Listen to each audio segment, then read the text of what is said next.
సజ్జలపై criminal case నమోదైంది. ఖమ్మంపాటి శిరీష ఫిర్యాదుతో Tadepalli పిఎస్లో case నమోదు చేశారు.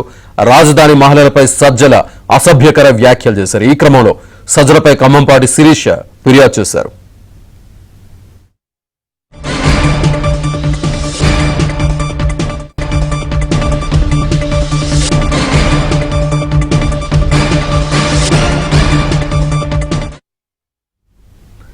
సజ్జలపై క్రిమినల్ కేసు నమోదైంది. ఖమ్మంపాటి శిరీష ఫిర్యాదుతో తాడేపల్లి పిఎస్లో కేసు నమోదు చేశారు.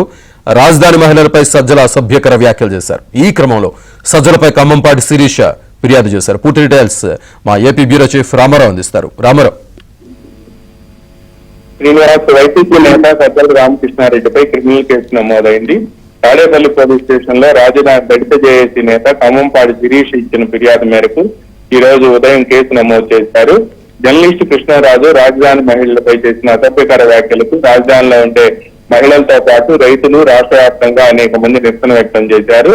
ఈ నిరసన వ్యక్తం ముఖ్యంగా రాజధానిలో నిరసన వ్యక్తం చేసిన వారు శంకర జాతి వారని సజ్జల చేసిన వ్యాఖ్యలపై శిరీష ఫిర్యాదు చేశారు.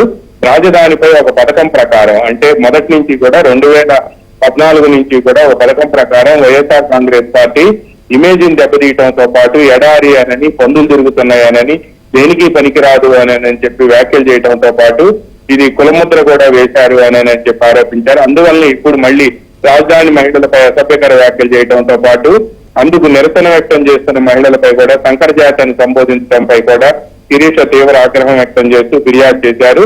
దీనిపై వెంటనే తగిన చర్యలు తీసుకోవాలి అని కూడా వ్యాఖ్యానించారు. రాజధాని మహిళల్ని ఈ విధంగా శంకర జాతిని సంబోధించడం పట్ల కూడా ఆమె అభ్యంతరం వ్యక్తం చేశారు. అయితే ఈ వ్యవహారంలో తనకు ముందస్తు బెయిల్ ఇవ్వాలి అని చెప్పి 3 రోజుల క్రితమే సజ్జల రామకృష్ణారెడ్డి హైకోర్టును ఆశ్రయించారు. కానీ సజ్జల రామకృష్ణారెడ్డికి ముందస్తు బెయిల్ ఇవ్వడానికి వీల్లేదు అని చెప్పి ఈ దీంట్లో ఇంప్లీడ్ పిటిషన్ ను హైకోర్టు న్యాయవాది వివి లక్ష్మీనారాయణ వేశారు. అయితే న్యాయమూర్తి సెలవులో ఉండటంతో ఇంకా ఈ పిటిషన్ విచారణకు రాలేదు. రేపు విచారణకు ఏమైనా వచ్చే అవకాశం ఉందా అనేది కూడా చూడాల్సి ఉంది. అయితే ఇప్పటికే కేసు ఈ రోజు ఉదయం రిజిస్టర్ చేయడంతో ఇప్పుడు పోలీసులు ఎటువంటి చర్యలు తీసుకుంటారనేది కూడా సర్వత్రా ఉత్కంఠ నెలకొంది. హైకోర్టులో ముందస్తు బెయిల్ వేయడం కూడా ఈ పిటిషన్ లో మళ్ళా ప్రేయర్ మార్చాల్సిన అవసరం ఉంటుంది అని కూడా హైకోర్టు న్యాయవాది లక్ష్మీనారాయణ చెబుతూ ఉన్నారు.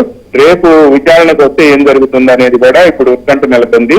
Srinivas. Right, thank you very much Ramarao.